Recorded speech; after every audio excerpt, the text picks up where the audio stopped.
ठाणे महानगरपालिका क्षेत्रात मुंब्रा, दिवा, कळवा, माळशिवाडा, मानपडा, वागळे प्रभाग समितीमध्ये महाराष्ट्र औद्योगिक विकास महामंडळामार्फत पाणीपुरवठा केला जातो.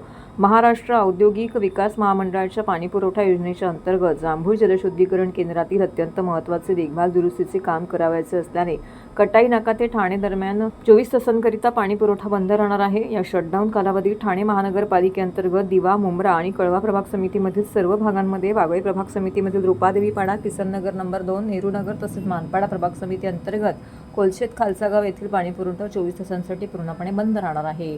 पाणीपुरवठा सुरू झाल्यानंतर पुढील 1 ते 2 दिवस कमी दाबाने पाणीपुरवठा होईल अशी नागरिकांनी नोंद घ्यावी. या शटडाऊन कालावधीत पाणी काटकसरीने आणि जपून वापरा असं आवाहन ठाणे महानगरपालिकेच्या वतीने करण्यात आले आहे.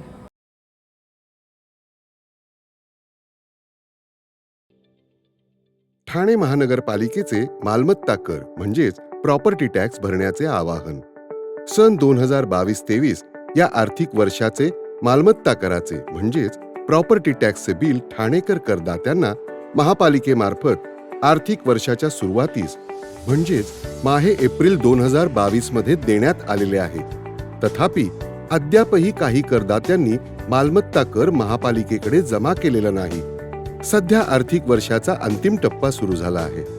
मालमत्ता कर वसुलीसाठी महापालिकेतर्फे कडक कारवाई हाती घेण्यात आली आहे.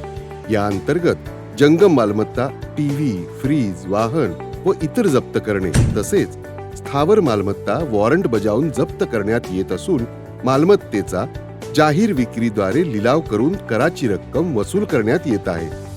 मालमत्तेस पाणी पुरवठा करण्यात येणारे नळ संयोजन खंडित करण्यात येत आहेत. त्याचप्रमाणे थकीत मालमत्ता करावर 2% व्याज आकारले जात असल्याने भरावयाची रक्कम वाढत आहे. आपला मालमत्ता कर propertytax.thanecity.gov.in या लिंकद्वारे तसंच गुगल पे, फोन पे, पेटीएम याद्वारे ऑनलाईन पद्धतीने करण्याची सुविधा उपलब्ध करून दिली आहे. शनिवार, रविवार व सार्वजनिक सुट्टीच्या दिवशी नागरिकांना मालमत्ता कर भरणे सोयीचे व्हावे याकरता महापालिकेचे मालमत्ता कर संलग्न कार्यालय या दिवशी कार्यान्वित ठेवण्यात आलेले आहे. तरी मालमत्ता कर वसुलीची अप्रिय कारवाई टाळण्याच्या दृष्टिकोनातून मालमत्ता कर भरून महापालिकेस सहकार्य करावे. धन्यवाद.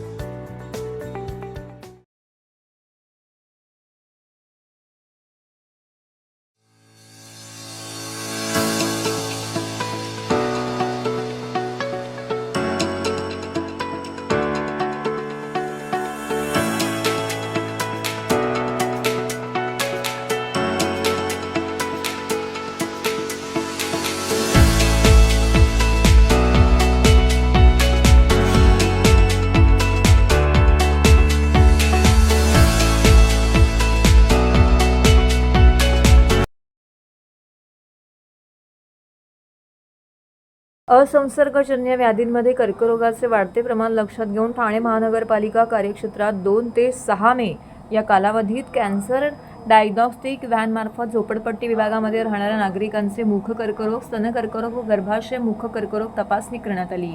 यामध्ये 30 वर्षावरील महिला व पुरुषांची तपासणी करण्यात आली असून 320 जणांनी मुख कर्करोग तपासणी, 186 जणांनी स्तन कर्करोग तपासणी, 183 जणांनी गर्भाशय मुख कर्करोग तपासणी करून घेतली. एकूण 689 नागरिकांनी या तपासणीचा लाभ घेतला. 4 फेब्रुवारी या जागतिक कर्करोग दिनाचं औचित्य साधून आरोग्यमंत्री प्रकाश आंबेडकर यांनी कॅन्सर डायग्नॉस्टिक व्हॅनचं उद्घाटन मुंबईमध्ये केलं होतं. ही व्हॅन संपूर्ण महाराष्ट्रभर फिरणार असून 2 ते 6 मे या कालावधीत ठाणे महानगरपालिका कार्यक्षेत्रात या व्हॅनमार्फत तपासणीचा दौरा आयोजित करण्यात आला होता. 2 मे रोजी रोजा गार्डनिया नागरी प्राथमिक आरोग्य केंद्रामध्ये व्हॅनचं उद्घाटन ठाणे महानगरपालिका उमेश बिरारी, वैद्यकीय आरोग्य अधिकारी चेतना नितील व माता व बालसंगोपन अधिकारी वर्षा हेमंत ससाणे यांच्या उपस्थितीमध्ये करण्यात आले. पाकिस्तानवर केलेल्या एअर स्ट्राईकचा आनंदोत्सव आनंद आश्रम येथे साजरा करण्यात आला. खासदार नरेश म्हस्के यांच्या नेतृत्वाखाली यावेळी हा आनंदोत्सव साजरा करण्यात आला. यावेळी फटाके देखील फोडण्यात आले. त्याचबरोबर एकमेकांना पेढे भरवून हा आनंदोत्सव साजरा केला. यावेळी या आनंदोत्सवादरम्यान पाकिस्तानचा झेंडा देखील जाळण्यात आला. पाकिस्तान मुर्दाबाद, हिंदुस्तान जिंदाबाद, नरेंद्र मोदी आगे बढो, हम तुम्हारे साथ है अशा घोषणाही यावेळी देण्यात आल्या. याप्रसंगी हेमंत पवार, किरण नागती, प्रकाश पायरे, बाळा गवस, मालिती पाटील, नम्रता भोसले, वंदना डोंगरे, पूजा वाघ, प्रीतम राजपूत, निखिल बुडजुडे व इतर मान्यवर पदाधिकारी, कार्यकर्ते, शिंदे गटाचे सर्व शिवसैनिक, महिला आघाडी मोठ्या संख्येने येथे उपस्थित होते. पहलगाम येथे केलेल्या आतंकवादी हल्ल्याला या या हल्ल्यानंतर भारतीय लष्कराने अत्यंत तोडीस-तोड असं उत्तर दिलं आहे. त्यामुळे या ठिकाणी सर्वत्र आनंदाचं वातावरण आहे आणि त्याच अनुषंगाने शिवसेना खासदार नरेश म्हस्के यांच्या मार्गदर्शनाखाली हा आनंद उत्सव ठाण्यातील आनंद आश्रम येथे साजरा करण्यात आला. भारत माता की जय, भारत माता की जय, भारत माता की जय. माळा ए माळा झेंडा बघा झेंडा. भारत माता की जय, भारत माता की जय. झेंडा बघा झेंडा माळा. पाठी या पाठी जिंदाबाद या पाठी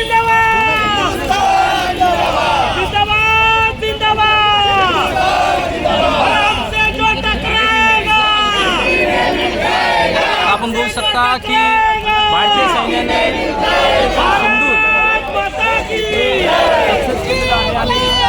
पाकिस्तानमध्ये 9 दहशतवादी ऑपरेशन सिंदूर करून पहलगामचा बदला घेऊन भारतीय लष्कराने देशाची उंचावली मान, अटके पार झेंडा फडकवणार हिंदुस्तान. ईट का जवाब पत्थर से आमच्या माय भगिनींचं सिंदूर पुसण्याचं काम, त्या ठिकाणी धर्म विचारून मारण्याचं काम दहशतवादी लोकांनी केलं होतं. त्याचा बदला भारतीय लष्कराने घेतलेला आहे आणि त्यामुळे हा आनंदोत्सव या ठिकाणी साजरा होतोय.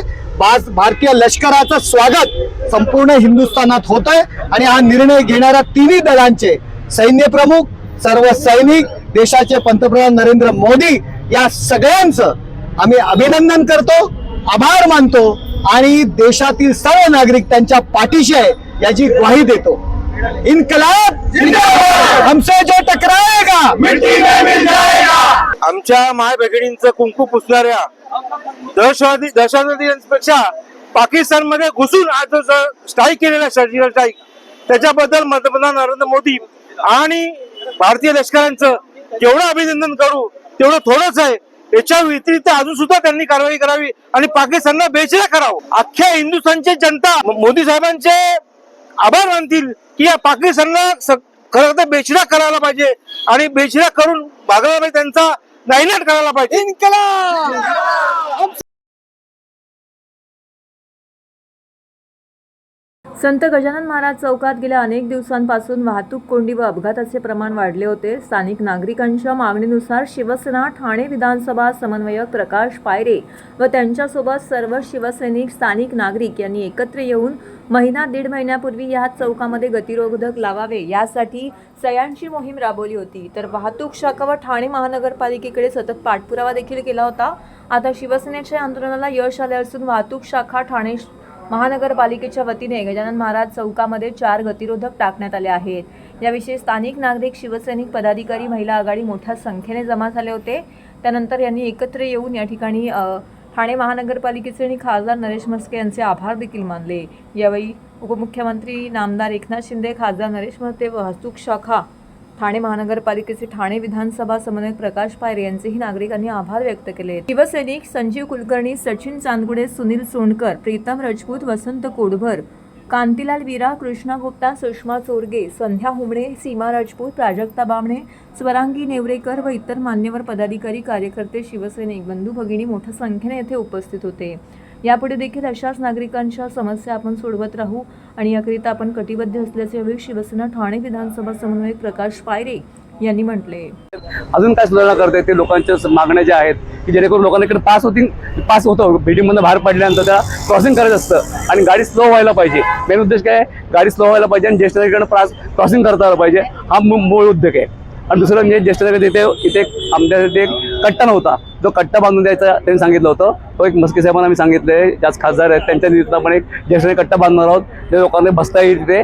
ही आमची मागची दिशा आहे. सर्वप्रथम मी प्रकाशजी पायरे साहेब व आमच्या महिला ज्या पदाधिकारी आहेत त्यांनी हा सगळा पाठपुरावा घेऊन गेल्या महिन्याभरापूर्वी आपल्या नौपाडा ट्रॅफिक पोलीस स्टेशनला एक पत्र दिलं होतं व महापालिकेला पत्र दिलं होतं. पत्र देऊन पाठपुरावा करून आज आपल्याला स्पीड ब्रेकर सगळे इथे दिसत आहेत. हा रोड चारही दिशेने गाड्या येत असल्यामुळे गाड्या फॉल स्पीडने येत असतात नेहमी व इथे वारंवार नेहमी छोटे मोठे अपघात होत असतात.